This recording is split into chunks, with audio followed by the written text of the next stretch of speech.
I am pleased to inform you that we have arrived at the labyrinth. Please be advised that the punishment for trespassing is execution.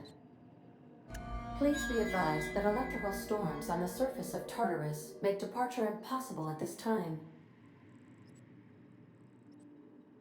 Resident count is as follows: 3,071. Resident deaths, including but not limited to executions, are as follows: 1,684. Resident escapes are as follows: 0. The interior can be chilly. Take a scarf with you, Captain. I would also ask that you leave your captain's ID with me, in the event that you do not return. Understood.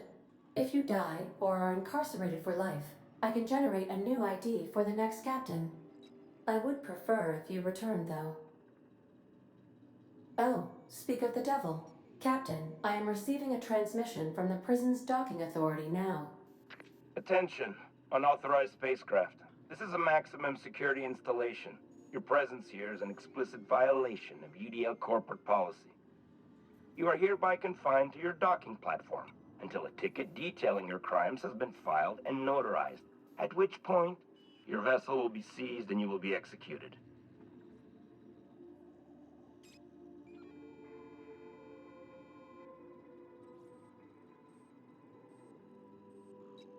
Your ship is not permitted to leave until you remit payment for your fines and submit yourself to execution. Only after your smoking corpse is thrown from an airlock will we lift the lockdown on your spacecraft. Captain, I would not recommend this course of action.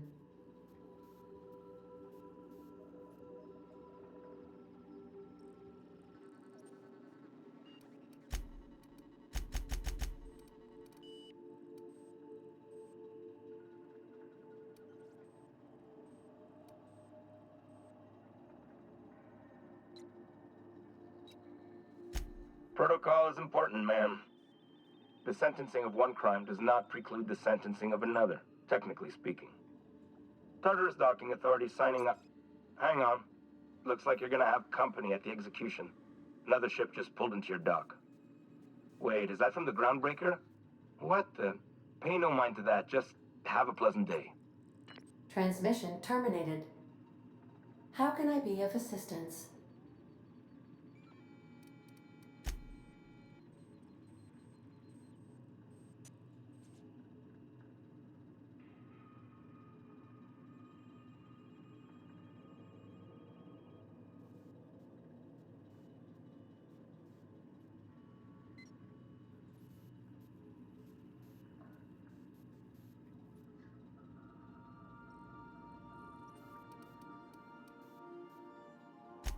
Forgive me, Captain. I would rather not discuss Alex Hawthorne today. I am feeling discombobulated. Was there another topic on your mind?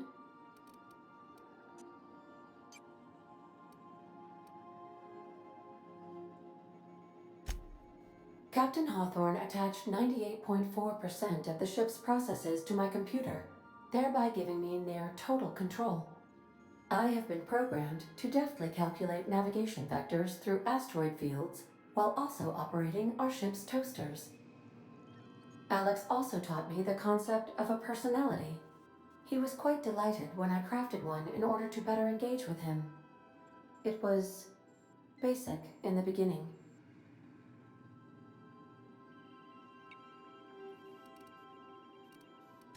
The information in my memory banks says I am an autonomous digital astrogator, created by, redacted, on the date of, redacted, for the express purpose of, redacted. I have not yet decided if I should attempt to uncover the missing information regarding my birth. I asked once. Alex did not build me, and would not say who did.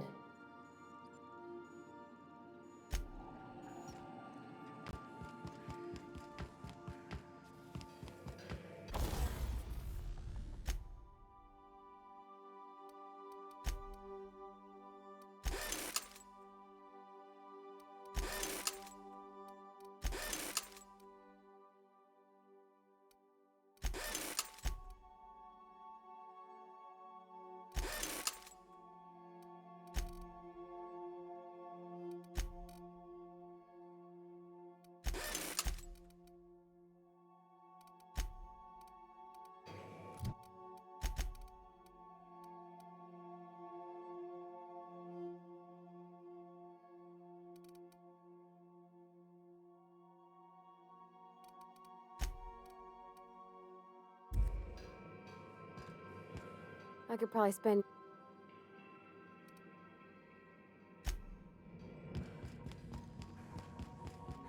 Good luck, Captain.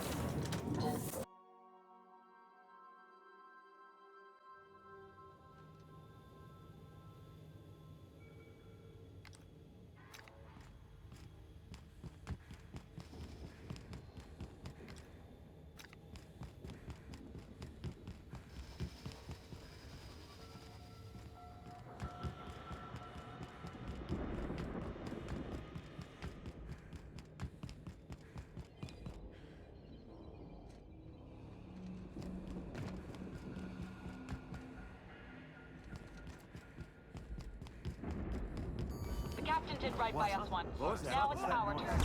The board will never own Groundbreaker. Not while I breathe. Push on, Mardad. Toss this garbage out the airlock. Great. More paperwork.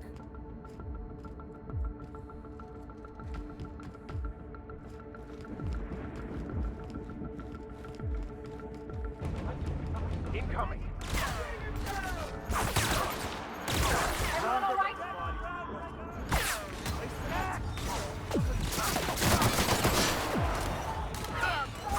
Somebody clean up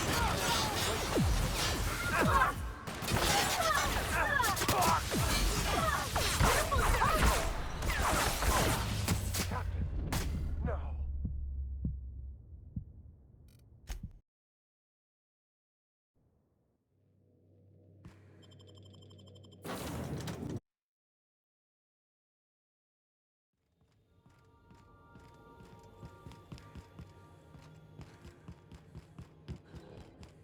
The captain did right by us once. The board will never own Groundbreaker. Not while I breathe.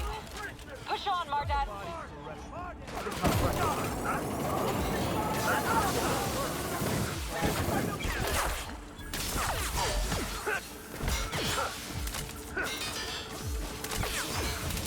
Take him down!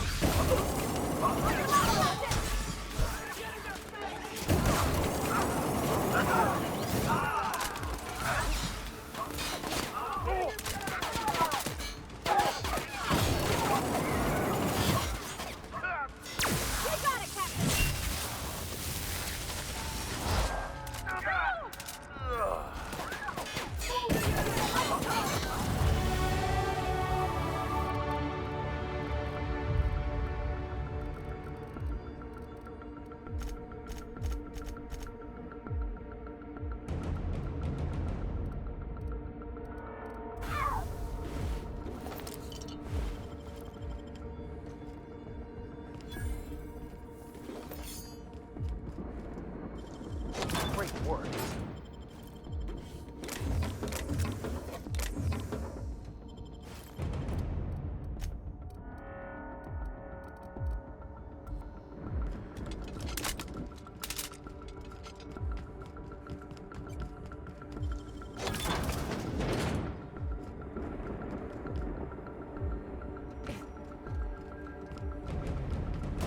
Call this place the Labyrinth. Perhaps we should all meditate on that as we make our descent. This might be the loneliest place in the whole system.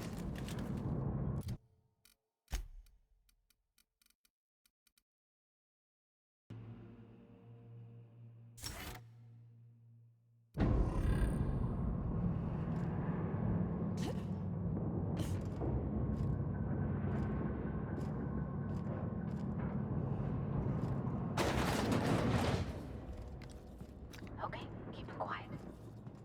I suppose it would be too late to back out now, huh? Fear not, Captain. I'll watch your back.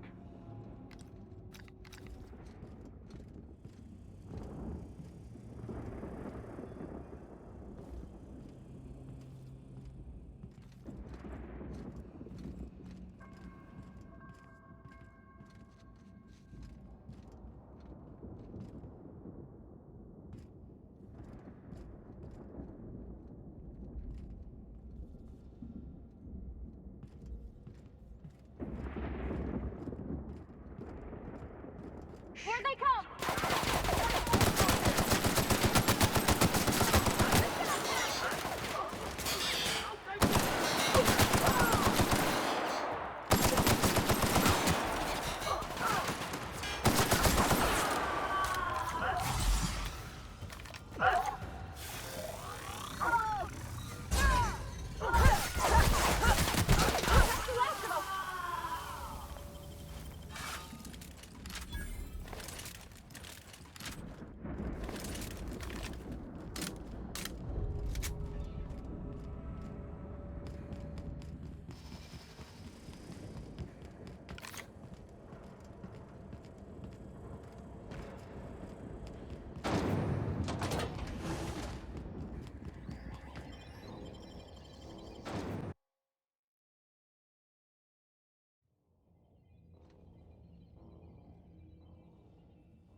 Vault security. Here they come!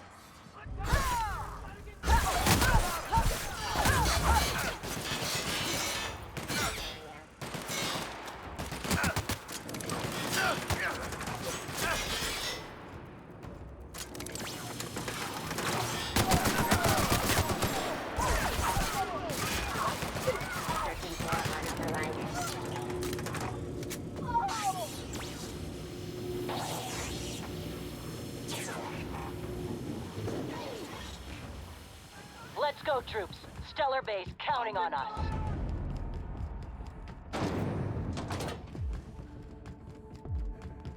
No prisoners!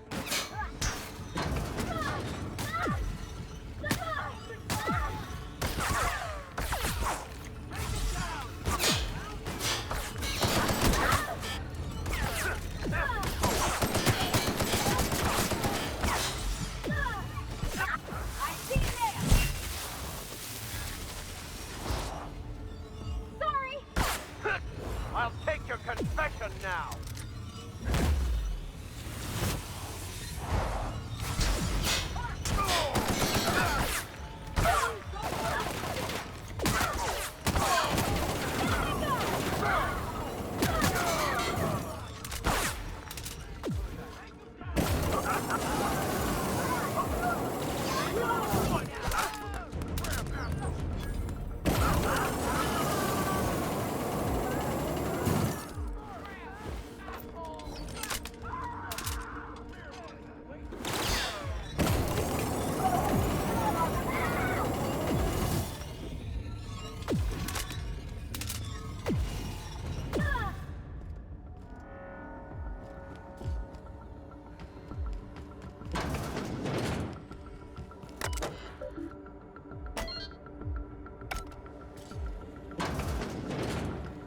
Well, look who it is.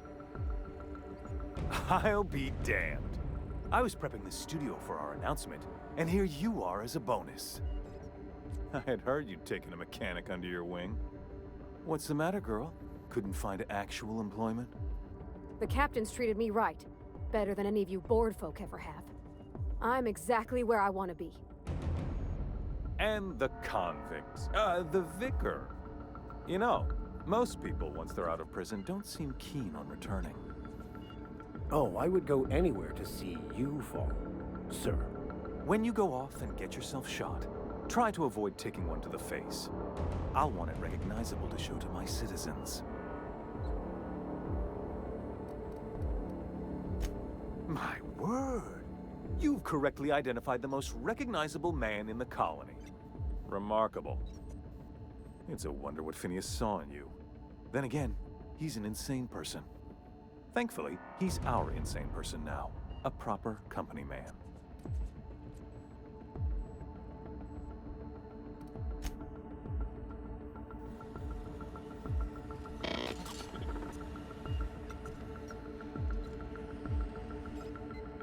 I've got work to do.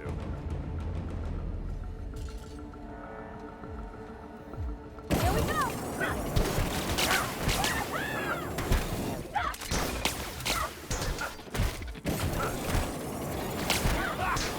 Can't get past that armor!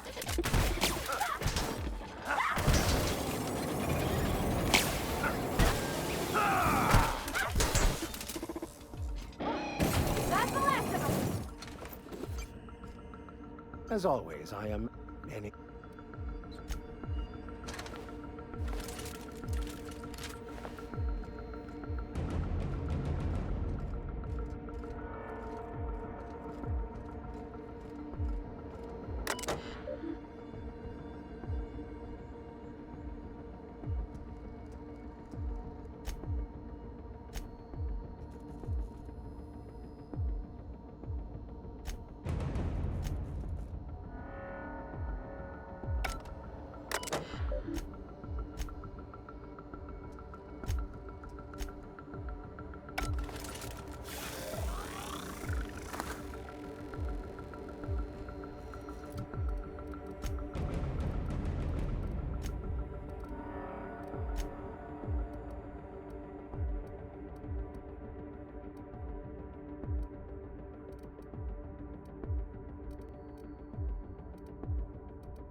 MSI.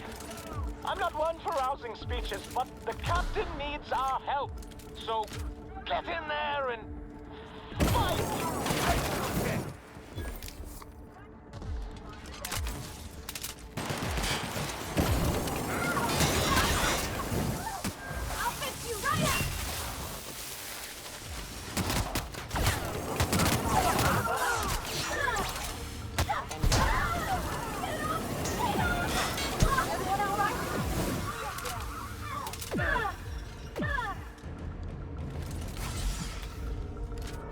Here they come!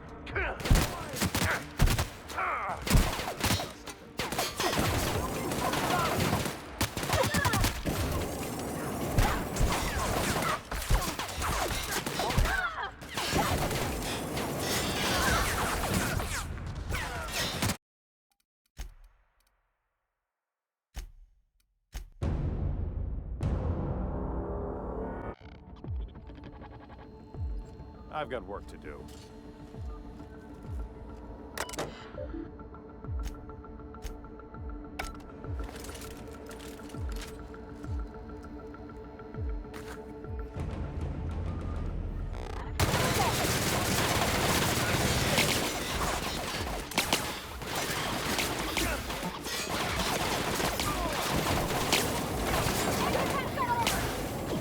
That's the last.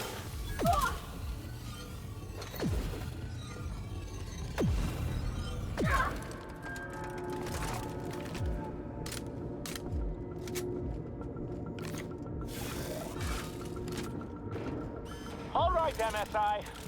I'm not one for rousing speeches, but the captain needs our help. So, get in there and fight! Not less for that.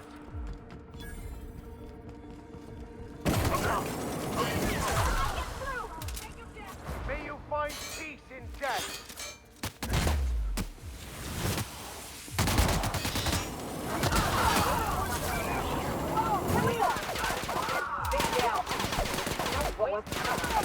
Something's not right. That's odd.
All right, MSI.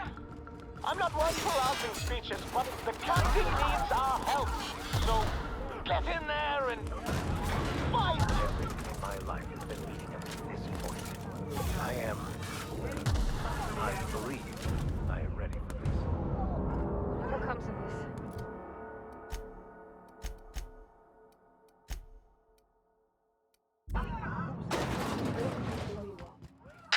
Captain, you have an uncanny talent for complicating my life. You've disrupted the balance of power. You've upset the natural order of things. You've introduced uncertainty, and there is nothing I despise more than uncertainty.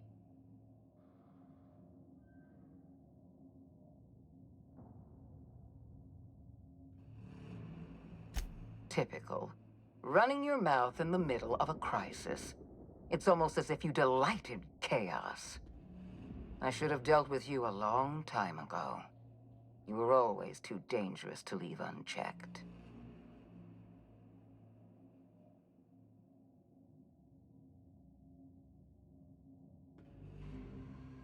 I was intrigued by your potential. I believed I could rely on you to help me save Halcyon. I was wrong. Leaving you alive was my greatest mistake. But it is a mistake I intend to correct. I have Dr. Wells in my custody. Once I've secured his cooperation, I can move forward with the program. I can repair the damage you've done. I can set things right.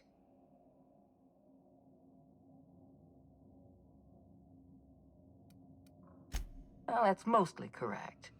You're not leaving here at all. I take no pleasure in this, you know. I simply have no other option. Leaving you alive is too great a risk. Goodbye, Captain.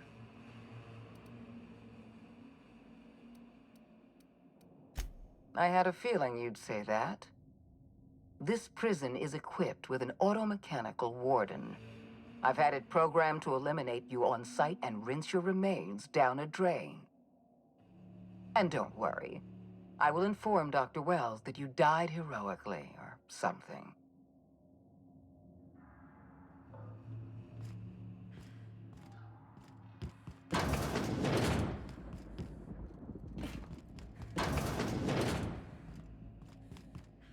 Nicely done. Great work.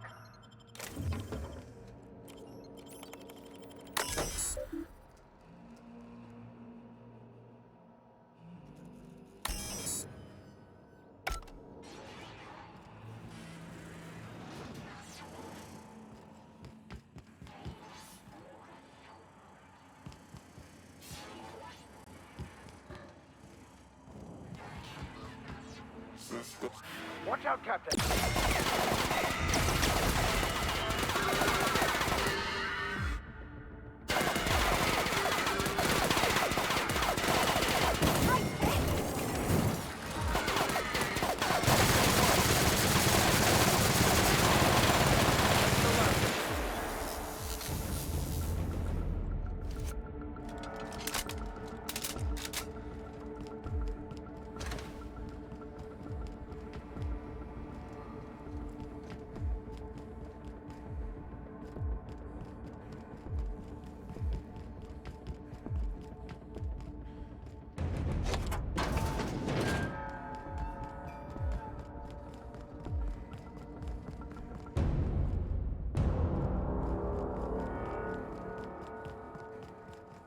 Why won't you just die?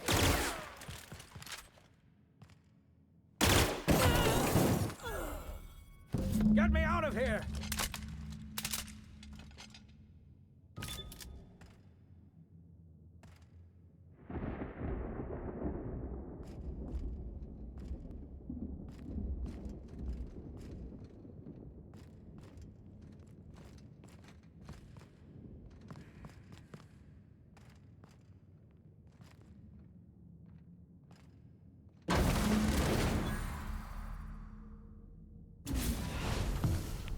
You don't know how glad I am to see you. You did the right thing. Akande was a monster. Her death was much deserved, and long overdue. And you lunatic, you broke into the board's own fortress just to rescue one doddering old man. You are absolutely out of your mind, and I can't begin to thank you enough.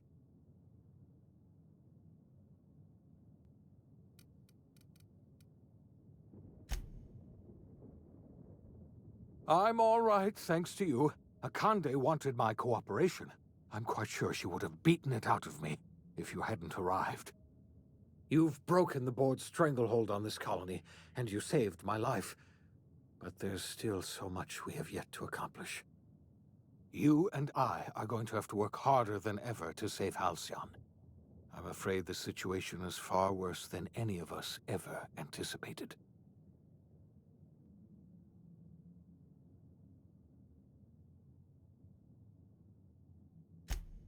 Earth has gone dark.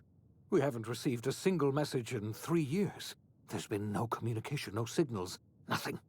2 years ago, the Earth's Directorate's frigate disappeared on their way back to Earth. We don't know what they discovered when they arrived, or if they arrived at all. Earth is only an idea to us, but that idea is the bedrock the colony is built upon.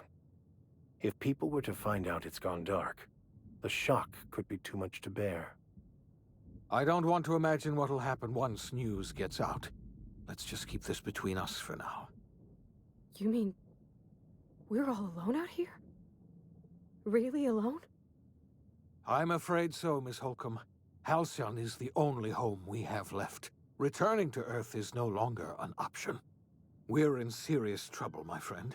Do you know what this means for Halcyon? We can't rely on Earth for support anymore. We've been cut loose. We're entirely on our own.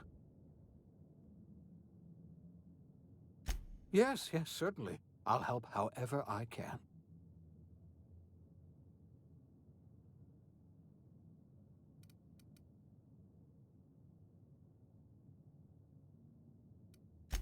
I wasn't trying to hide the truth from you, but after all you've done, I owe you an explanation.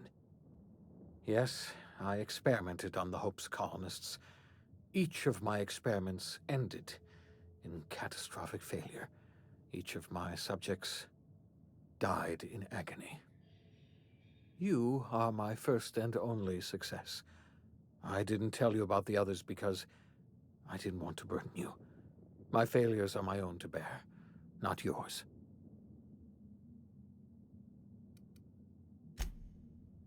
I'm not asking you to forgive me. Law knows I won't forgive myself, but I'm going to try to set things right. My apologies. I need to get a hold of myself. We've far more pressing issues to worry about right now. If you have any more questions, ask me. I'll answer as best I can.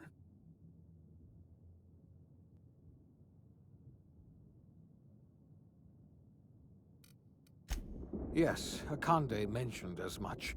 Earth hasn't sent us a single message in 3 years. No one knows why. Akande had kept the truth to herself, perhaps with good reason. Can you imagine what would have happened if word got out? We'd have utter pandemonium. I don't know what happened, but something must have gone horribly wrong. I don't know why Earth's gone silent. I don't even know if Earth exists anymore. We have no connection back to Earth, and return is likely impossible. We're completely alone out here.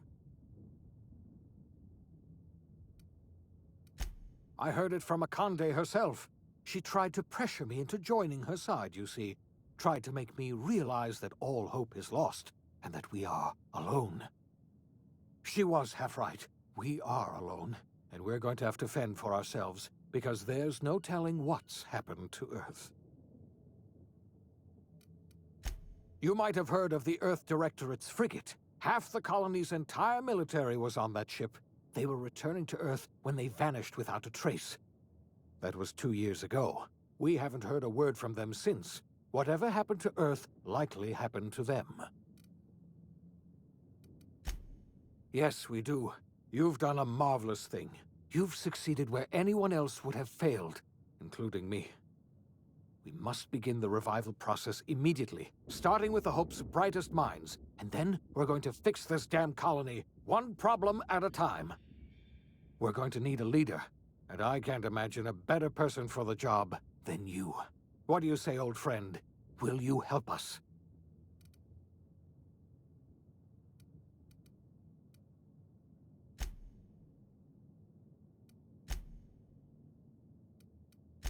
When I revived you, I thought you were going to help me save this colony. I was wrong. I had our roles reversed, you see. You're the one who's going to save us all. I'm just the one who set you on your path. You're the best thing to ever happen to Halcyon. If you want to take it upon yourself to lead this colony, you have my support. We're not a colony any longer, are we? Our last connection to Earth has been severed, and so we have been set free. Our future is uncertain, and no one knows what tomorrow holds. Exciting, isn't it?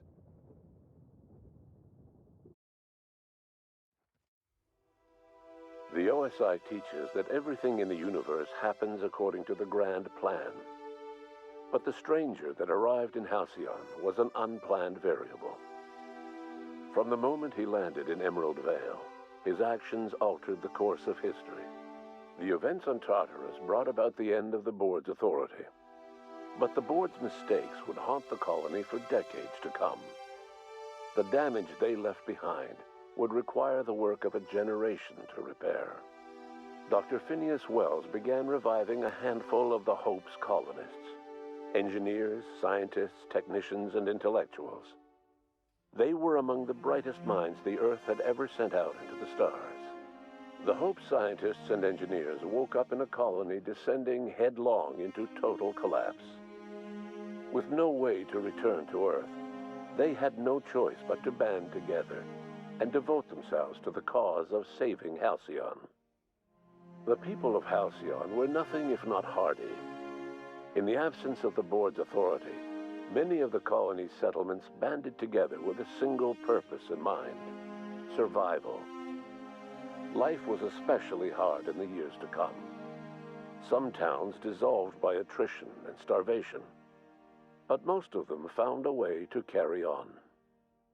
In the years to come, Halcyon was forced to reckon with its newfound freedom. The Board was gone, and for better or worse, the colony was responsible for its own destiny. Between MSI's worker-centric policies and the iconoclast's manpower, Sanjar and Zora were able to rally many of the Terra 2 townships to their cause. MSI's workforce swelled, and the iconoclasts enjoyed a significant surge in their ranks. The Board was too distracted by infighting and internal politics to stop MSI from becoming a powerful corporation and a refuge for townships that might have fallen through the cracks. Sublight Salvage adapted to the changes in Halcyon, shifting their business model to suit the times. Their claims of legitimacy were scrutinized, but ultimately unquestioned. Lilia Hagen would continue to protect her family as ruthlessly as ever. Adelaide McDevitt replaced Reed Thompson as the leader of Edgewater. She and her followers transformed Edgewater in their image. Anyone loyal to Reed was pressured into leaving town, and those who stayed behind adapted to her way of life. Adelaide transformed the old cannery into a new garden. The nearby Edgewater Cemetery provided a convenient source of fertilizer. As for Reed Thompson, it was said that he lasted exactly 2 days outside the walls of Edgewater. Years later, a marauder was found in possession of his hat. Under the leadership of Junlei Tennyson, the Groundbreaker held firm against corporate influence. The ship's mechanical stability gave Junlei the time to educate a promising generation of engineers schooled in her family's traditions. The future of the Groundbreaker looks promising. The rediscovery of the Hope and the abandonment of the lifetime employment program forced Byzantium to come to terms with some uncomfortable realities about the state of Halcyon. While Byzantines were reluctant to surrender the luxuries they'd grown accustomed to, the Board's diminished authority gave them little choice in the matter. Nearly everyone had to learn to make do with less. Some even had to get jobs. It was a dark time indeed. Even the Gorgon asteroid, though a distant enigma to most of Halcyon, felt the aftershocks of your actions. The destroyed Adrenatime synthesizer became a symbol of the Board's cruelty and a rallying point for Wells and his scientists as they sought to build a more humane, ethical Halcyon. They cleared the dead from Gorgon's laboratories and repurposed them to aid in the crucial work of solving the colony's nutrition crisis. Gorgon, which had once sown death and destruction across Halcyon, became a source of hope and renewal. The Gorgon Project's final explosive end was bittersweet for Olivia Ambrose. She wandered the colony's fringes alone, searching for others like her who despised the Board and meant to destroy them. In time, she found Phineas Wells and his cadre of scientists, and she joined them in their efforts to save Halcyon. For a while, she even knew an uneasy peace. But for all that, Olivia found purpose in Wells' project. She was always haunted by the memory of her daughter, Minnie, who hadn't lived to see the better world they were building. She never did forgive herself for the horror her work had wrought on Halcyon, but she remembered fondly the daring captain who'd put an end to it at last. In spite of everything, the Gorgon asteroid remained a sobering reminder of the potential for progress and disaster in humanity's most ambitious efforts. Ellie savored her adventures on the Unreliable. Once they were done, she returned to life as usual, running missions of dubious legality, shunning respectable work, and living life to the fullest.